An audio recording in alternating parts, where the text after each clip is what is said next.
నేను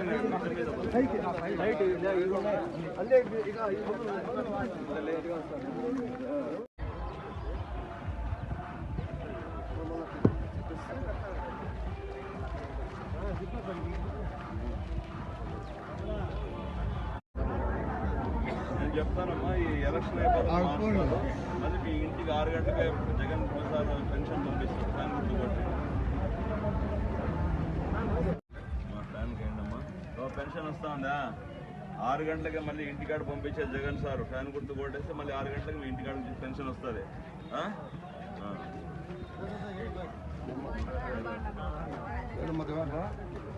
నమస్కారం అమ్మా. ఫ్యాన్ గుర్తు కొట్టేయండి అమ్మా. 2 ఓట్లు ఫ్యాన్కి వేయాల. మీకు అమ్మఒడి అవన్నీ వచ్చినాయా? కాబట్టి మళ్ళీ జగన్ సార్ మీకు ఇంటికి పంపించాలంటే మీ ఫ్యాన్ గుర్తు కొట్టేయాల. నమస్కారం అమ్మా. మా ఫ్యాన్ గుర్తు కొట్టేయండి. చెప్పాలి మామూలు అమ్మకి ఎవరు మా మంది కాన్స్టిట్యూన్సీలోనే ఓటు ఏడున్నా కూడా నువ్వు ఫ్యాన్ గుర్తు కొట్టేయాలా. చెప్పండి అమ్మా అందరికి. చెప్పాలి అందరికి చెప్పి కొద్దిగా బాగా.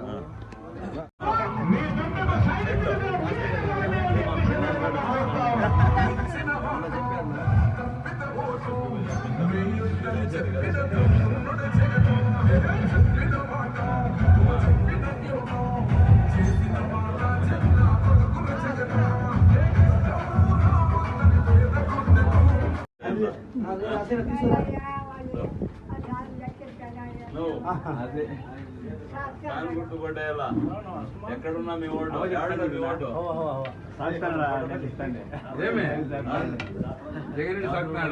మా కాన్స్టిట్యూన్సీ ఏం రేట్ ఉండదు టమాటో బాక్స్? అది మాట నేను ఇన్ని చెప్పినా కొడుకు చెప్పి తల్లి చెప్పు.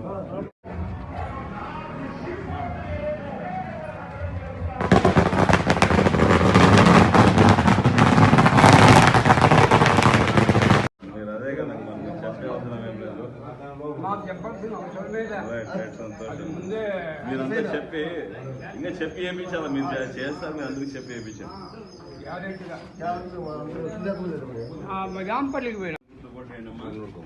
అమ్మా మా ఫ్యాన్ కొట్టేయండి అమ్మా. అమ్మా పెన్షన్ వస్తుందా? ఎంత వస్తుంది? ఎవరు పంపిస్తుంటారు?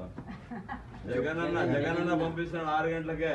మళ్ళీ మీకు ఫ్యాన్ గుర్తు కొట్టేసి గెలిస్తే 6 గంటలకి ఇంటికాడ పంపిస్తాడు. చెప్పండి.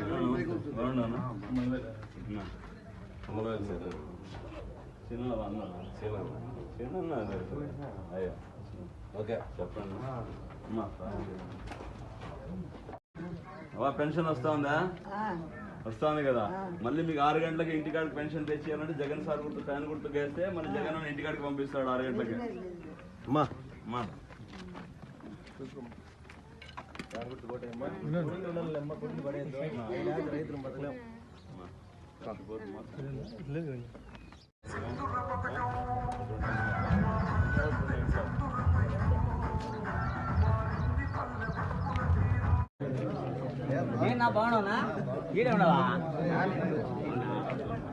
మన కదిరి మున్సిపాలిటీలో సార్వత్రిక ఎన్నికల నిమిత్తం కదిరి నియోజకవర్గానికి బిఎస్ మక్బూల్ అహ్మద్ గారికి ఎమ్మెల్యేగా గెలిపించుకోవడానికి ఈరోజు మనము ప్రచార నిమిత్తము 15వ వార్డు రావడం జరిగింది.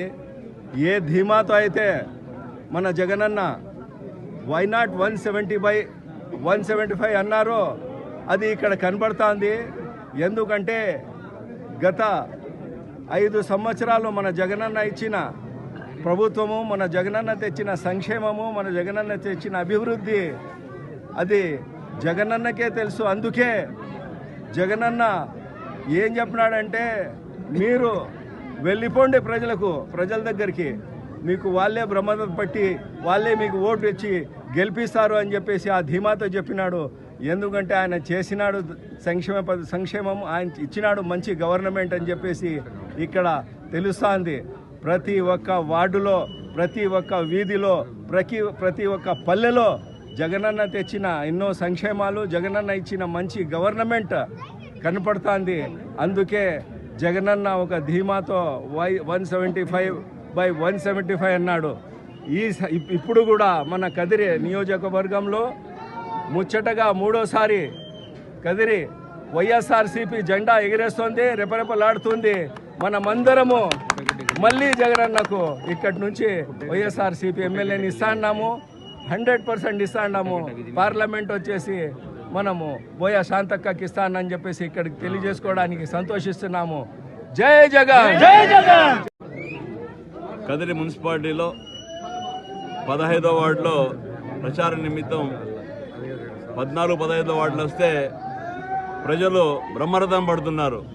ఎక్కడ చూసినా ప్రజలు తండోపతండాలుగా వచ్చి, మరీ ముఖ్యంగా మహిళలు, పిల్లలు, ముసలాళ్ళను బయటకు వచ్చి మాకందరికీ స్వాగతం పలికి, తప్పకోకుండా ఈ రాష్ట్రంలో మనకు అభివృద్ధి సంక్షేమం 2 కళ్ళ చూసుకుంటూ పోతూ ఉదయం 6 గంటలకే లేపి వాలంటీర్ వ్యవస్థ ద్వారా అన్ని పథకాలు మాకు అందజేసిన మా కొడుకు జగన్కు కాక వేరే వాళ్ళకి ఎవరికి ఓట్లు వేస్తామని చెప్పి ఈరోజు ప్రతి ఒక్క మహిళ ఈరోజు మాట్లాడుతున్నారంటే నిజంగా ఆయన ఒక రాజశేఖర రెడ్డి ఏ విధంగా అయితే ప్రజల గుండెల్లో చిరస్థాయికి నిలిచిపోయారో అదేవిధంగా ఈ రాష్ట్రంలో రాజశేఖర రెడ్డి తర్వాత ప్రజల గుండెల్లో చిరస్థాయిగా నిలిచే వ్యక్తి జగన్మోహన్ రెడ్డి గారు అని చెప్పి చెప్పక తప్పదు.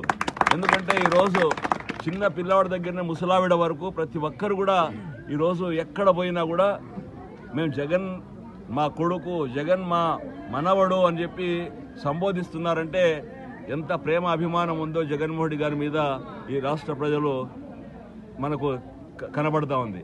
కాబట్టి ఈరోజు కూడా కదిరి మున్సిపాలిటీలో ఈరోజు 14-15 వార్డులకు వస్తే ఈ సీసీ రోడ్లు, ఈ కాలువలను వేసిన తర్వాత బ్రహ్మాండమైన అభివృద్ధి జరిగింది.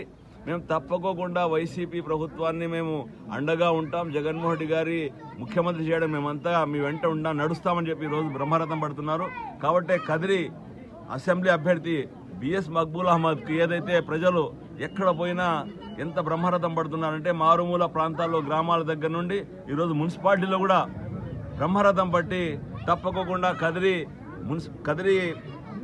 వైఎస్ఆర్సీపీ అభ్యర్థి బిఎస్ మక్బూల్ గారికి తప్పకుండా అసెంబ్లీకి పంపించి జగన్మోహన్ రెడ్డి గారికి హ్యాట్రిక్ ఎమ్మెల్యేగా మనము అసెంబ్లీకి పంపిస్తాం. అదేవిధంగా రాష్ట్రంలో మరొకసారి జగన్మోహన్ రెడ్డి గారు ముఖ్యమంత్రి కావాలని చెప్పి ఆకాంక్షించారు. కాబట్టి హిందూపూర్ పార్లమెంట్ అభ్యర్థి అయిన మన బోయ శాంతమ్మక్క కూడా పార్లమెంట్ పంపించడానికి ప్రతి ఒక్కరు కూడా కష్టపడుతున్నారు. తప్పకోకుండా పార్లమెంట్ కూడా హిందూపూర్ అభ్యర్థి బోయ శాంతమ్మ కూడా పంపిస్తారు. కదిరి ప్రజలందరూ ఒకటే ఆలోచన చేయాలి. ఏదైతే ఈ రాష్ట్రంలో అభివృద్ధి సంక్షేమ పథకాలు ఏ ప్రభుత్వం ఇచ్చాదో, ఏ ప్రభుత్వం మాట చెప్పిన ప్రకారం మడమ తిప్పకుండా ఇచ్చిన ఒక మొనగాడంటే అది రాష్ట్రంలో వైఎస్ జగన్మోహన్ రెడ్డి గారి అన్ని ఆలోచన చేసి కదిరి నియోజకవర్గ అభ్యర్థి మక్బూల్ అహ్మద్ గారికి, అదేవిధంగా హిందూపూర్ పార్లమెంట్ అభ్యర్థి బోయ శాంతమ్మ గారికి బ్రహ్మాండమైన మెజారిటీతో గెలిపించాలని మనసారా కోరుకుంటున్నాను. 15 వార్డుకు రావడం జరిగింది.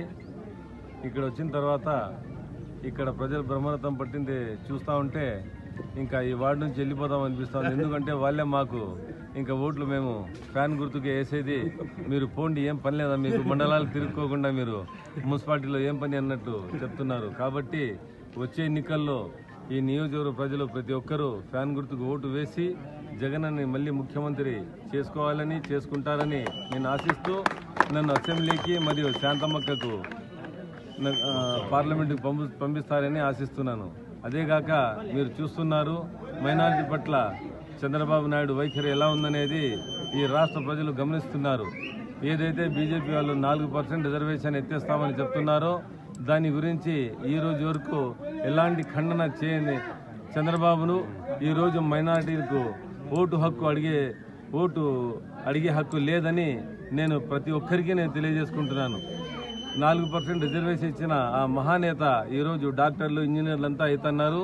మైనార్టీలు, బీసీలు, ఎస్సీ ఎస్టీలు పిల్లలు ప్రతి ఒక్కరూ మన జగనన్న వాళ్ళ గురించి ఎంత తపన పడుతుంటే ఈడ చూస్తుంటే తూటు పొడుస్తున్నారు.